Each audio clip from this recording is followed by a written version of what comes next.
Transformação digital e cultura data-driven estão no topo da agenda de muitas empresas, mas na prática, começar pode parecer um grande desafio.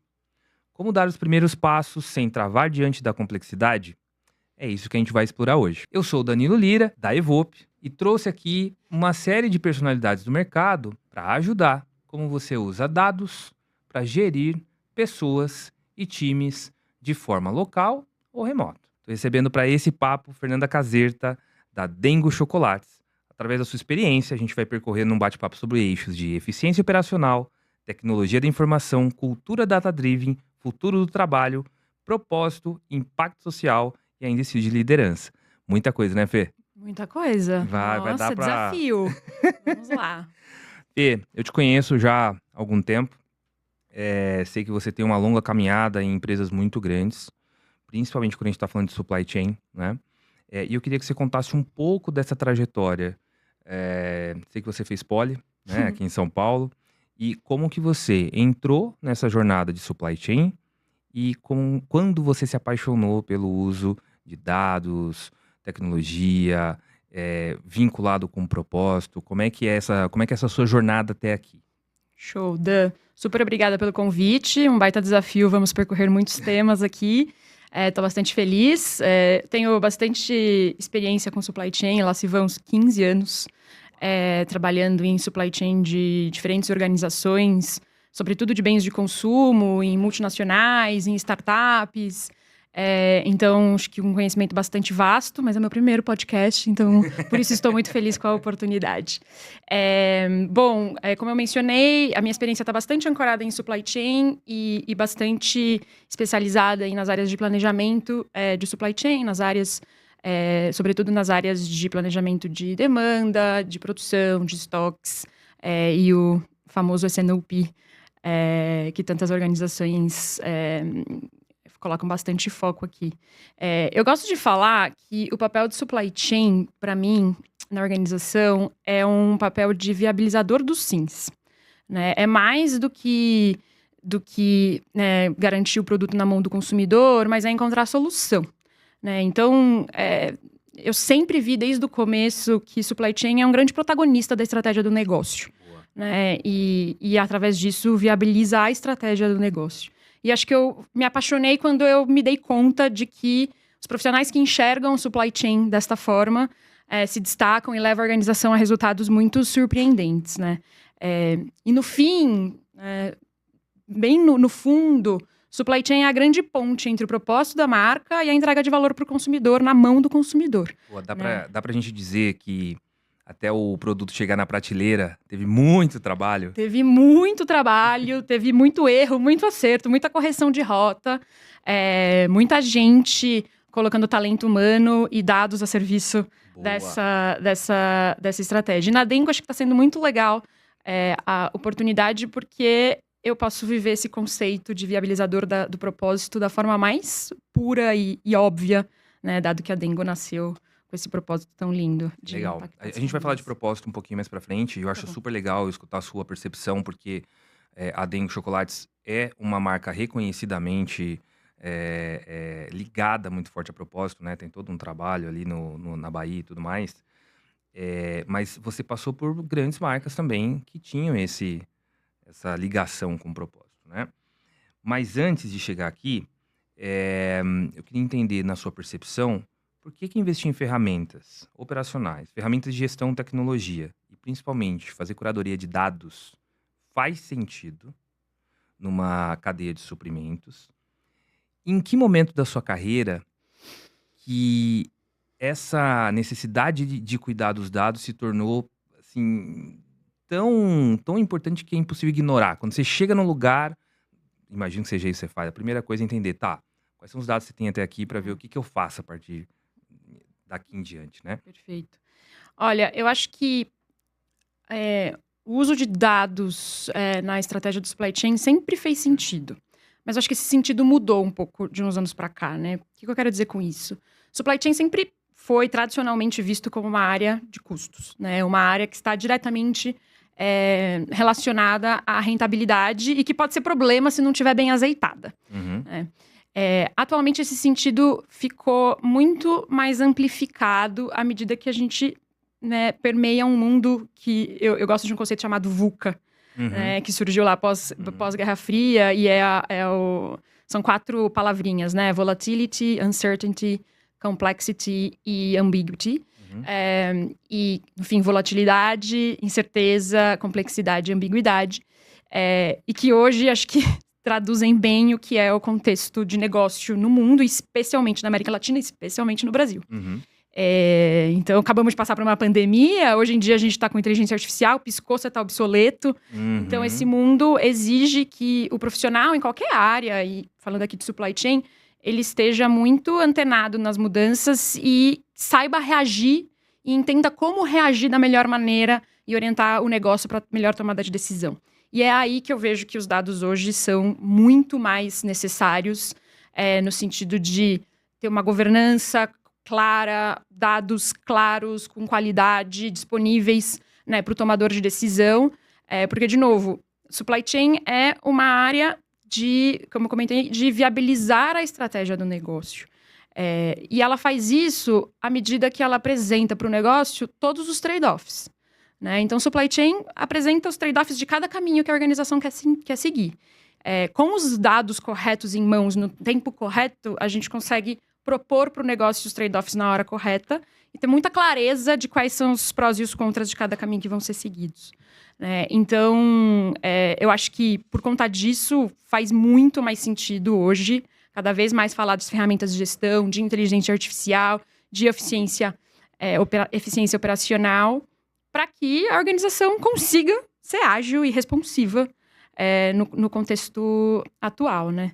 Boa. E aí, falando de contexto atual, eu sempre fico pensando na complexidade de coletar os dados, fazer que aqueles dados se tornem informação, porque o dado por si só, ele não, né? E ainda entregar isso para alguém que sabe o que está fazendo. Perfeito.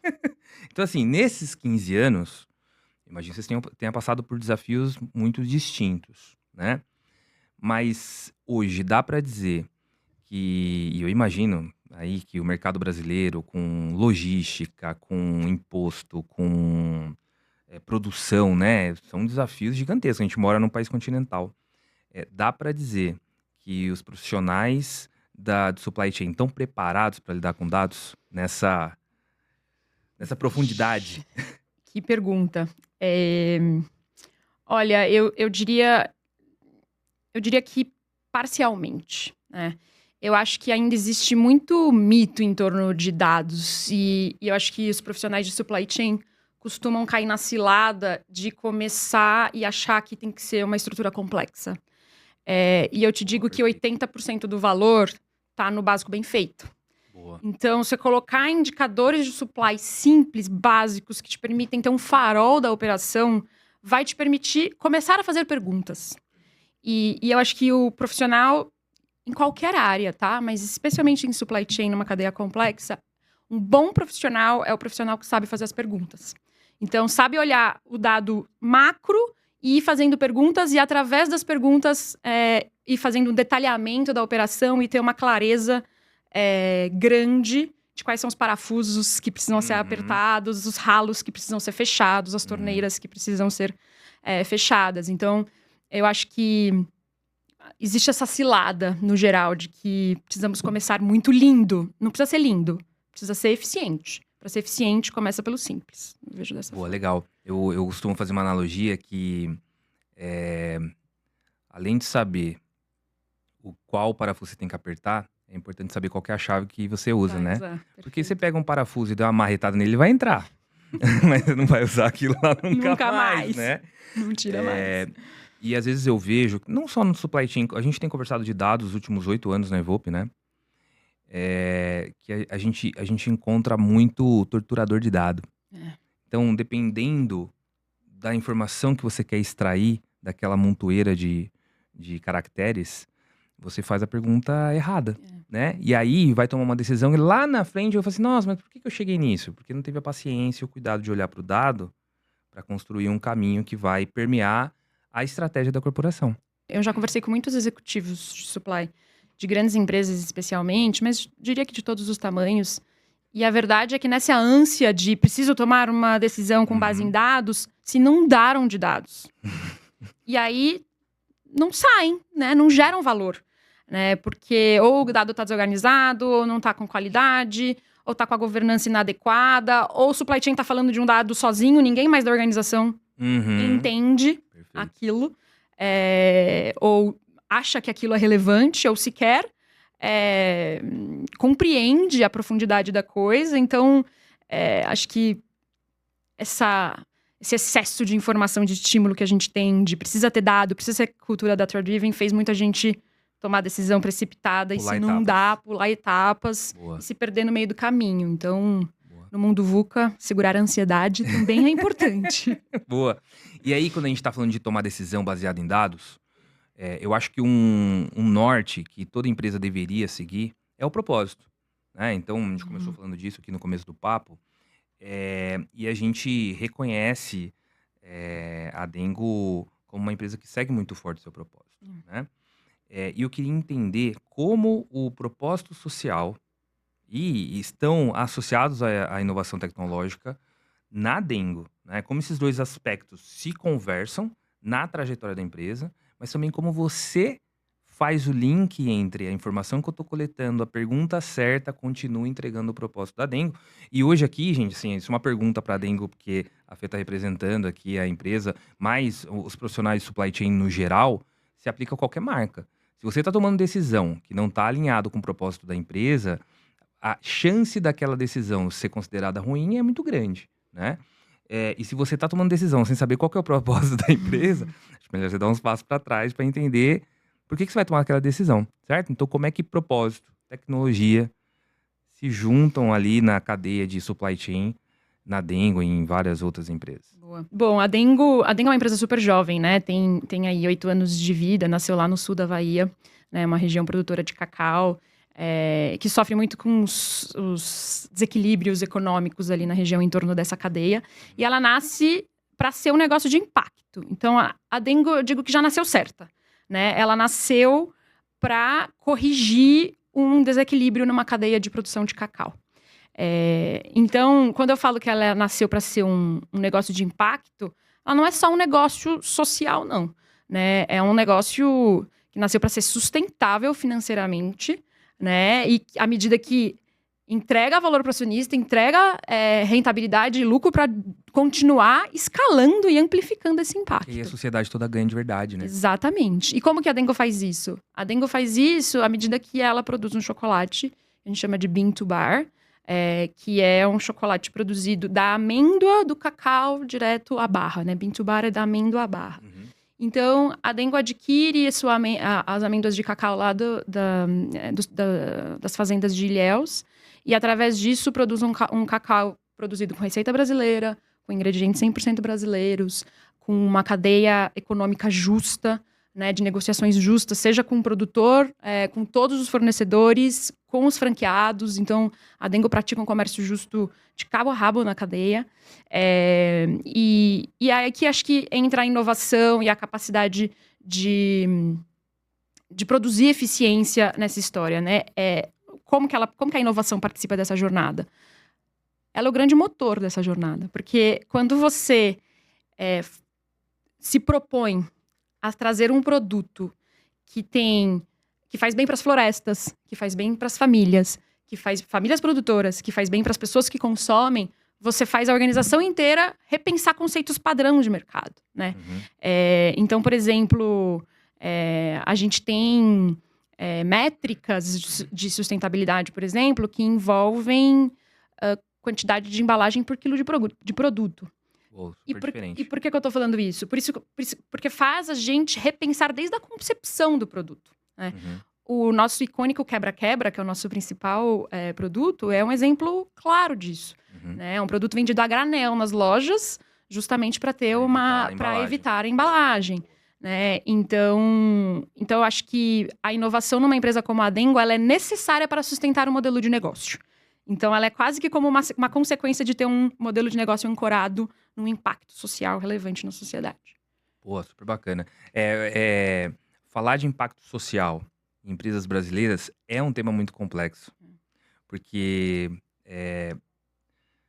geralmente quem não viaja pelo Brasil não entende o quão diferentes são as realidades quando você sai de um grande centro como São Paulo, Rio de Janeiro, Porto Alegre, Belo Horizonte. É bizarro, né? E eu acompanhei você nas redes sociais fazendo uma visita em loco, né? Na fazenda produtora em Ilhéus. Vários Que por produtos. coincidência, a origem da minha família é daquela região de Ilhéus, né? E você sente esse impacto social ou esse propósito sendo refletido na vida daquele produtor quando você fez a visita local? Super. Quando a gente entra na Dengo, é muito claro, porque a gente respira esse propósito. Então, não é algo estampado em parede, não. E acho que isso fica evidente no valor que uma marca tão jovem já entrega e que o consumidor percebe, né? Então, acho que a gente entra na Dengo e a gente já vivencia isso. Quando a gente passa por essa vivência em Ilhéus, onde a gente visita diversas fazendas produtoras, diversos produtores pequenos e médios, a gente vê a diferença que o nosso estímulo à qualidade do produto causa na vida das pessoas. Em que sentido? Ora, se eu preciso produzir um chocolate, ou se eu quero e se eu me proponho a produzir um chocolate de altíssima qualidade, eu preciso de matérias-primas de altíssima qualidade. Para eu ter matérias-primas, especialmente cacau de altíssima qualidade, eu preciso desenvolver tecnicamente esses produtores, esses fornecedores, para que estejam capacitados a produzir a matéria-prima dentro dos meus preceitos de qualidade. E quando eu faço esse desenvolvimento, eu estou injetando investimento e conhecimento nessas famílias produtores naquela comunidade. Então, a comunidade passa a entender que cuidar do processo de fermentação, né, cuidar do processo de secagem, esperar uns dias a mais para vender aquele cacau vai fazer com que aquele cacau atinja notas superiores de qualidade. E, portanto, ao vendê-lo, ele vai capturar mais dinheiro por quilo. E é aí que o impacto social da Dengo se materializa. Né? Então, o meu produto, eu entrego para o consumidor um produto de altíssima qualidade e, para isso, eu treino a comunidade. Eu desenvolvo uma comunidade que vai me fornecer as matérias-primas para eu cumprir esse objetivo. Fantástico. Então, é muito e aí, claro. Eu tenho uma pergunta que eu acho que é matadora aqui sobre implementação de cultura data-driven. E por que eu falo isso? Aqui na Evope, quando a gente está falando de gestão de produtividade, automação de processos, tem uma etapa que ela é crucial para entregar insights de valor para o meu cliente, que é a humanização dos dados. Por quê? Se você olhar para o dado friamente, você vai tomar decisão talvez muito boa economicamente, mas que talvez não vai fazer tanto sentido para o seu colaborador, para a sociedade, para aquela pessoa que participa do ecossistema, né? E quando a gente está falando de um propósito tão rico, às vezes o que o dado te diz pode ser contraproducente do que o seu propósito não vou falar te obriga, mas o seu propósito dirige ali uma linha de pensamento, né? Tô pensando em tudo isso, tem profissional de mercado chegando na Dengo, né? Ou que tem muito tempo nessa cadeia de chocolate, que deve ter margens super apertadas e tudo mais, como tudo na indústria no Brasil, né? Como é que, dentro do que você já conhece, e não olhando só para Dengo, olhando para fora, né? Principais dificuldades de implementar uma cultura data-driven que converse com esse propósito nessa cadeia de supply chain? Eu gostei de uma fala sua aí de a parte fria do dado, né? Eu acho que existe um dos principais entraves é o próprio preconceito que existe contra esse nome, cultura data-driven, que foi muito causado por algumas organizações e culturas que fizeram a implementação dessa cultura data-driven de uma forma muito top-down, mirando controle. Então, eu acho que existe esse preconceito e gera essa ansiedade nas pessoas, né? Nossa, vou colocar uma cultura data-driven, só vai importar resultados e cadê o talento humano? E essa cultura de cuidado e afeto, onde fica? E na Dengo, essa sempre foi uma preocupação, porque realmente a gente vivencia uma cultura de muito cuidado em em todo o ecossistema, né? Inclusive no ecossistema ali dos colaboradores de loja à fábrica, e passando por escritório. Então, acho que tem esse receio e essa ansiedade de o que vai ser essa cultura data-driven. Então, acho que esse é um entrave, um pouco de resistência, talvez, inicial, que algumas organizações sofrem, né? Então, acho que um outro entrave que eu vejo é as pessoas acharem que é complexo demais, né? E acabarem começando se inundando de dados, né? Querendo fazer coisas extremamente sofisticadas, e daqui a pouco elas estão cheias de dados e não conseguem extrair insights disso. Já conversei com muitos executivos de empresas de diferentes tamanhos, como eu mencionei mais cedo, que têm essa ansiedade e dizem: eu não preciso de mais dados. Pelo amor de Deus, me ajuda a extrair insight desse dado. Né? Não preciso de fornecedores me dando dados, eu preciso de fornecedores me trazendo insights. Informação. E acho que as empresas que estão descobrindo que aliar o talento humano, a criatividade, a capacidade de fazer perguntas inteligentes a uma boa fonte de insights, e aí eu acho que a IA tem um papel super importante, estão destravando valor muito rápido. Boa. E isso leva para uma pergunta um pouco mais de tecnologia, que é: qual estratégia você vê como mais fácil de implementar ou relevante quando a gente está falando de tecnologia, de rastreabilidade, de dados? No último ano que eu respondi de perguntas sobre inteligência artificial, não está escrito, né? Mas o que eu preciso dizer para aquele meu cliente, para aquele meu parceiro, é que começa com a qualidade do dado que você coleta. Mas foi o que você comentou. Se eu entregar um monte de dado na mão do cliente, ele não sabe o que fazer.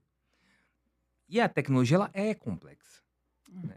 Como é que você vê essa criação de uma cultura, de uma implementação de tecnologia mesmo, para entregar rastreabilidade, para entregar esses insights dentro de uma empresa do tamanho da Dengo, ou outras empresas tão grandes assim? Você vai por simplificação demais, do tipo, tenho dado aqui, jogo no Excel, ou já vou com um parceiro que é relevante especialista, ou tento capacitar um time interno para que aquilo se torne cultura dentro da empresa, né? Como é que você transforma o dado em insight num ambiente tão complexo?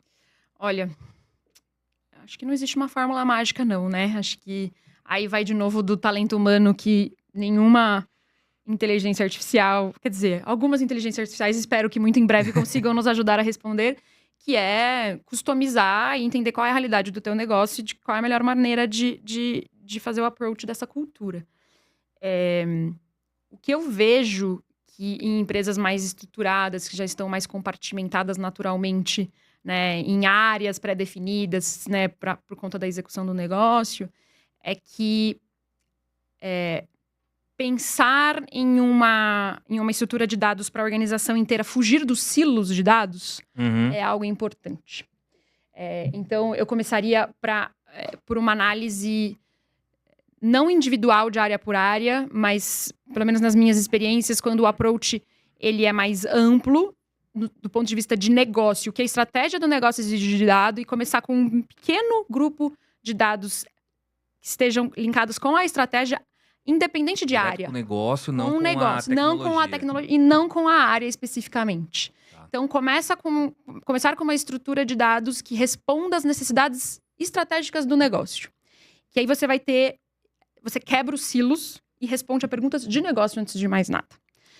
E aí você já faz uma arquitetura de dados suficientemente robusta de baixo para responder essas perguntas. Porque eu já caí em ciladas, só para complementar aqui, falando de ciladas, eu já falei de muitas, de que cada área vai resolver o seu pedaço. Exato. E aí um número não conversa com o outro. Então, já vivenciei, e não foi uma não, de que supply, marketing, vendas olhavam o mesmo número de óticas diferentes, com premissas de cálculo diferentes, o resultado nunca bate. E aí a interlocução não existe. Boa. Porque eu não entendo o seu número, seu número não tá errado, mas não é a mesmo prisma que o meu. Então, quando eu falo que é importante olhar o que é importante pro negócio, a gente alinha qual é a premissa. E aí isso leva para uma dúvida recorrente aqui, que todo mundo fala, quando a gente está falando de inovação, inteligência artificial, rastreabilidade, IoT, né? A gente falou no passado ali sobre blockchain, né? Sobre essa capacidade de rastrear alguns insumos. É, e tem uma dor que é comum de toda empresa, que é a resistência a esse tipo de implementação de tecnologia, né? Então, essa estratégia de começar com um grupo pequeno, mostrando o insight alinhado com a área de negócio, é uma estratégia também para quebrar a resistência dos times à adoção dessas novas tecnologias. E mais, né? Como trazer esse cara que ele é resistente ou que ele tem aquele comportamento do tipo, eu tô aqui há 20 anos, eu sei muito bem o que isso significa, o que isso significa, a olhar para essas novas tecnologias como aliadas. Sem dúvida. Concordo em gênero, número e grau que você capturar benefícios rápidos e pequenos te ajuda a quebrar esses paradigmas e esses receios. Se fica um negócio muito etéreo, muito amplo, na mão de poucas pessoas, abre espaço para aquela interpretação de isso aí não vai dar em nada. Isso aí não vai mudar a minha vida. Deixa eu ver, alguém vai fazer e eu vou ver qual é que é. Quando você coloca alguma coisa menor e que traz um valor rápido, as pessoas, olha, não é que traz valor mesmo? Deixa eu pensar como que eu posso trazer isso para minha realidade. Eu acabei de viver isso na Dengo. A Dengo, de novo, uma empresa bastante jovem e a gente está reorganizando vários processos agora para garantir a escala, né, e amplificar o impacto, como eu vim comentando. E a gente colocou na linha do básico bem feito um indicador muito simples e rápido, alinhado. Então, né, organizamos todas as áreas envolvidas naquele indicador, definimos qual era o prisma que a gente ia olhar aquele indicador, porque diversos prismas eram possíveis. Um único que faria sentido para todo mundo, colocamos um indicador de serviço e a gente adicionou em 6 meses nada menos do que 30 pontos percentuais no indicador. Uau! Simplesmente por começar a medir e ter um time que tá olhando e fazendo pergunta em cima daquele número. Mas por que foi tão ruim essa semana? Por que caiu versus a semana anterior? Por que essa loja tá diferente dessa? Por que este produto está consistentemente pior?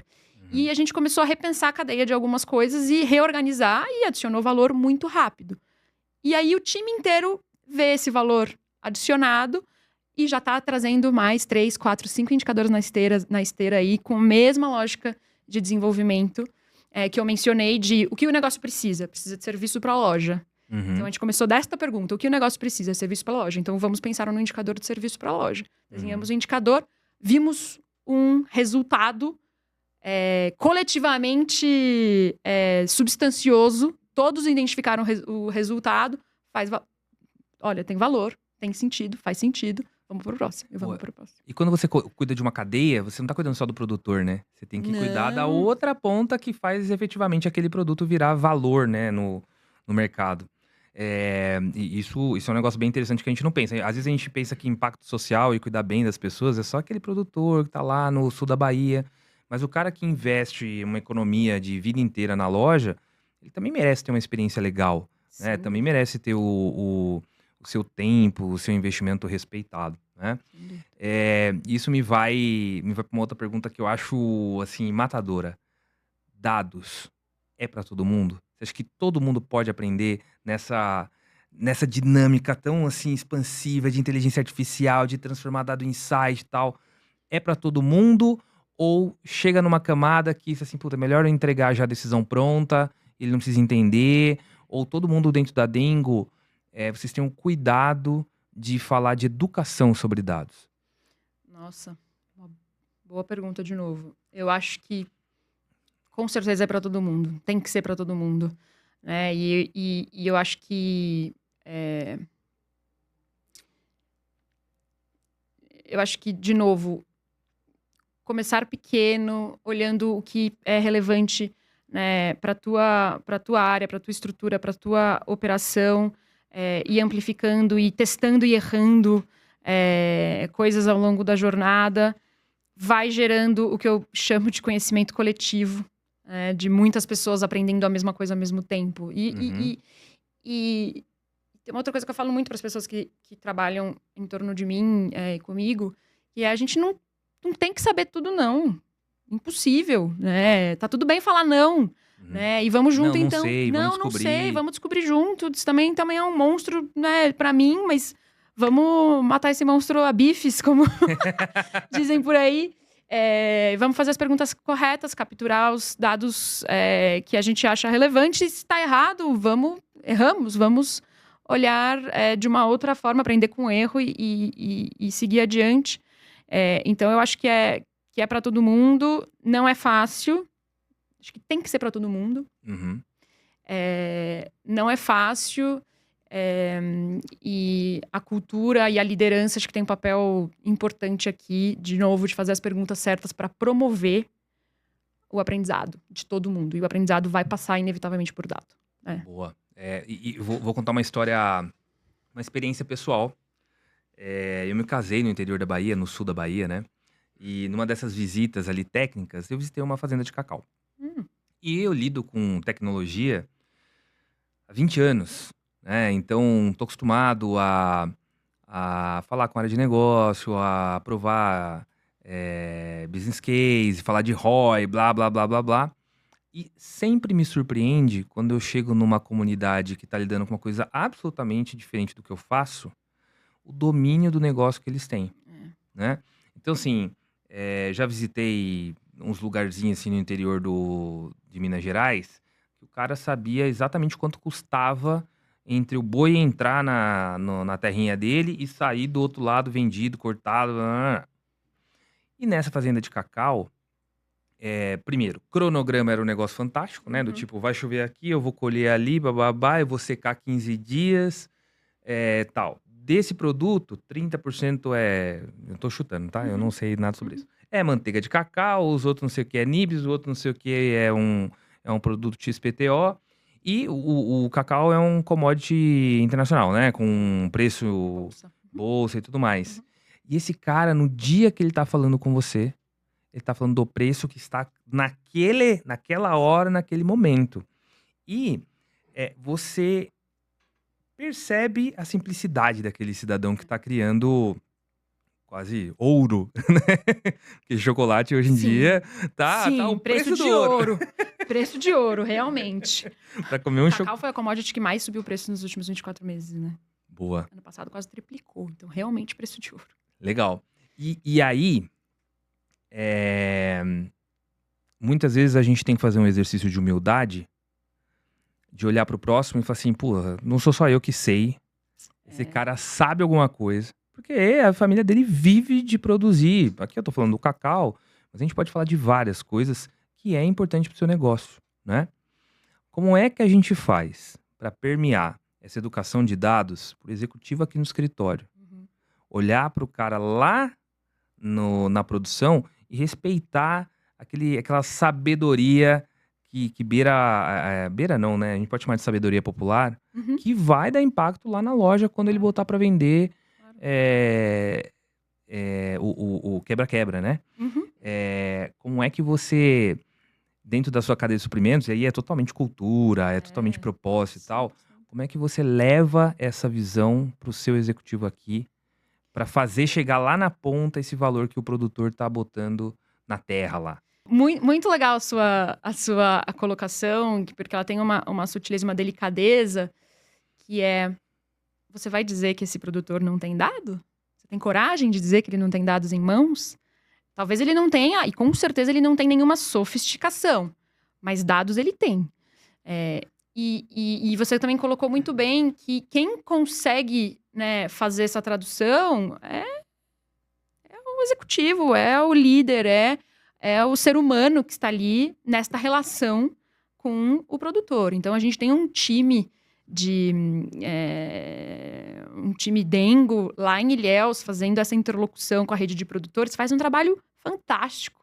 Eles são os verdadeiros, eu brinco, eles são os verdadeiros guardiões do nosso propósito, porque são eles que garantem que este impacto da dengue está sendo, de fato, refletido na vida de tantos brasileiros ali no sul da Bahia e agora no Pará. Parte do papel deles é justamente fazer essa tradução, né? É traduzir o que o negócio está falando com DEX, Power BI e queries e um monte de sofisticação de dados, mas traduzindo o linguajar do produtor. E a contramão é igualmente relevante. É trazer os insights que estão no produtor, transformar isso em dados que vão apoiar as decisões de quem está no escritório, tomando decisão no dia a dia e ditando o ritmo do negócio. Então, quem faz isso são pessoas talentosas que são guardiões da cultura e do propósito da marca. Então, não adianta. Vai passar por seres humanos talentosos e engajadíssimos. Super. E dados é um pouco de cultura mesmo, né?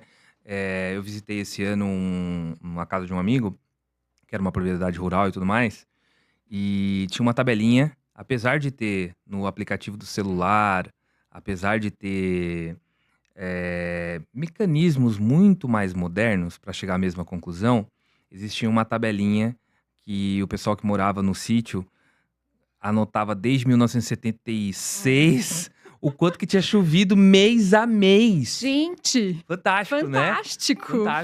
E aí a gente tava conversando com esse amigo, assim, vai chover, não sei o que. Ele falou, não sei, mas quanto chove todo mês tá ali? Aí você via, 76 até 2025, e aí era março, abril, o quanto choveu, que é medido num copinho, milímetros por sei lá o que, alguma coisa assim. E não dá pra falar que esse cara não sabe de onde veio. Não dá pra falar que o cara não sabe construir aquela informação, só que a gente tem que olhar pro dado com humildade pra reconhecer que aquilo vai fazer diferença lá na frente, Sem dúvida. né? E aí, mais uma pergunta capciosa. Nossa Senhora! Perspectiva pro futuro, né? Eu acho curioso quando você fala da Dengo, que a Dengo nasceu há 8 anos, que ela já nasceu numa era que a gente chama de digital, né? E eu acho muito curioso, porque eu já tive a oportunidade de trabalhar com outras empresas até mais recentes, né? Que vendiam uma jornada digital, mas que na cozinha era tudo fita, crepe e arame, né? Então eu queria começar a falar de futuro, mas olhar assim, você já tem quantos anos de formada fora da Poli? 15. 15 anos fora da Poli. Isso é a pergunta que se faça? Mas você ainda tem cabelo, né? Não é um problema tão grande. Veja só. O que você vislumbra pro futuro, pra essa galera que tá chegando no mercado? Como é que a gente inspira essa galerinha que tá saindo? E aí, não vou falar só de Poli e USP, não. Deve ter uma série de outras faculdades que formam profissionais que vão acabar trabalhando com supply chain em empresas centenárias ou empresas que estão nascendo agora, né? O que a gente pode dizer para essas pessoas ou para essas empresas que estão começando e precisam olhar para o supply chain com um olhar para o futuro? Um olhar baseado em dados, um olhar baseado em propósito. Ao invés de eles procurarem, acho que talvez os nossos pais diriam, putz, procura estágio numa empresa grande, né? Recentemente, quando eu falo com os colaboradores na Evolpe, eu falo, cara, eu quero que você venha aqui pelo projeto. Sei lá, nem sei se eu pago bem, pago mal, provavelmente eu não pago tão bem assim, porque a gente é uma empresa pequena, né, brasileira e tal, mas que tem crescido bastante, entregado números interessantes. Mas eu falo pra galera, não vem pra ficar um ano, porque em um ano você não vai fazer nada super legal, nem pra mim e nem pra você. Então pensa bem o que você quer fazer ali, né? O que a gente... E eu acho que esse é um recado que eu aprendi a duras penas na carreira de tecnologia, né? Porque era tudo muito rápido, então você achava que tinha que fazer rápido e ir embora mesmo, né? Mas a empresa continua, o mercado continua, as necessidades evoluem. Você precisa dessa construção, né? O que a gente pode falar pra essa galera que tá chegando agora e precisa cuidar do seu supply? Olha, eu acho que a gente pode falar de dados o quanto a gente quiser, de inteligência artificial o quanto a gente quiser. No fim, no dia a dia, estão pessoas ali fazendo interlocuções e relações e construindo a cultura. E eu concordo muito com você que o que mais importa, sobretudo, é fazer algo que faz sentido, né, na parte mais íntima da pessoa, faz sentido para ela, a engaja e a faz sentir realizado, né? Então, eu vejo na minha trajetória, parece clichê, parece não, é bem clichê que eu vou falar, mas os lugares onde eu mais entreguei resultado e que esse resultado foi percebido e foi valorizado foram os lugares e posições em que eu acreditava demais naquilo que eu estava fazendo. Para lá de dados, para lá de inteligência artificial. Dados e inteligência artificial vão ser um meio para que você destrave resultados incríveis e amplifique o resultado da organização e se sinta realizado por isso, né? Então, perceber qual é o valor que o indivíduo entrega para o negócio é uma grande fonte de realização.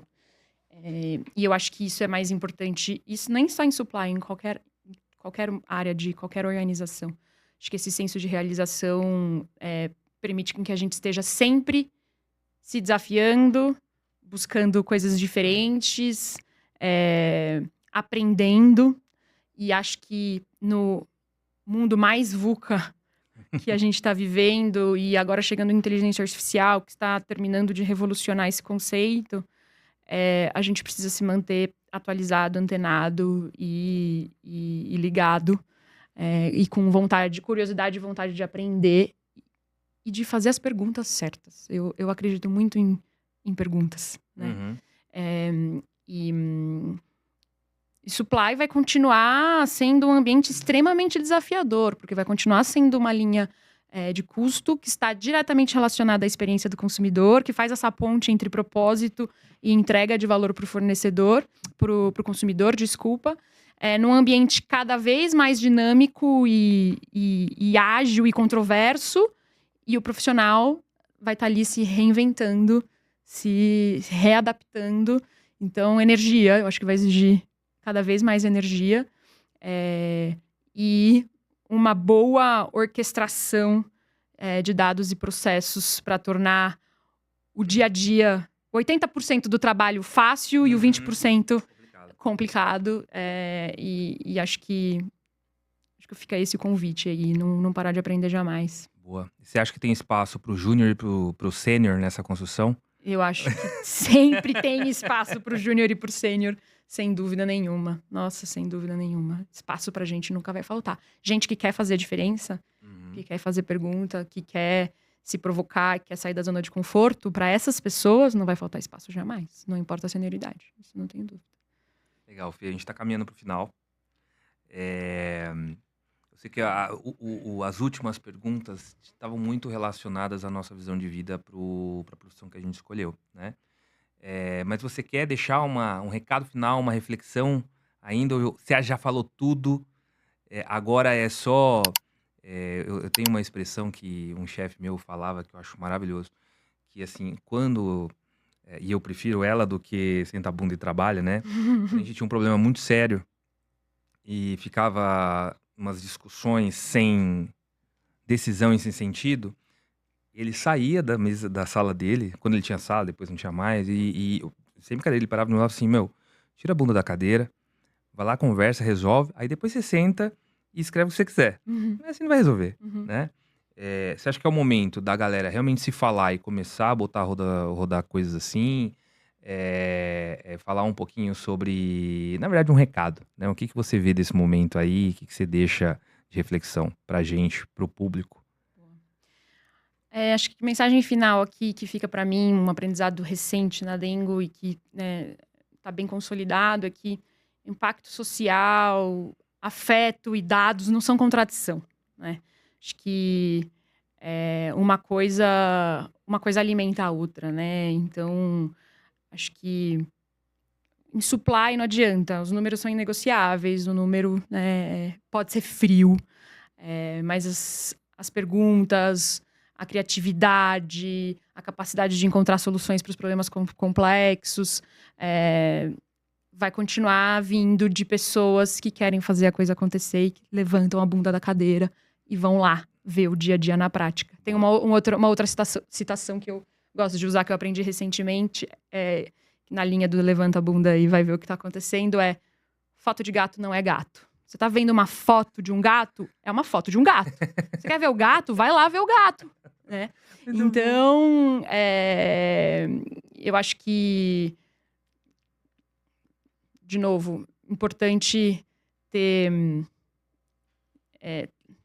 se sentir realizado, fazer algo que a gente gosta, ter boa interlocução, usar os dados como ferramenta para tomar melhores decisões mais rápidas e que proporcionem resultados surpreendentes. Então, o talento humano vai continuar sendo a peça-chave aqui em cima do dado, para transformar o dado em propósito entregue para o consumidor. Legal, acho que a gente pode falar de duas faces, uma fria e uma mais quente, né? Onde a gente olha para o dado como algo relevante, mas que não diz tudo, combinado com impacto social, valores e afeto, aí a gente realmente consegue entregar o propósito da empresa, certo? Sem dúvida, sem dúvida. Usar os dados para provar o afeto, comprovar o afeto e amplificar o impacto. Boa, muito bom.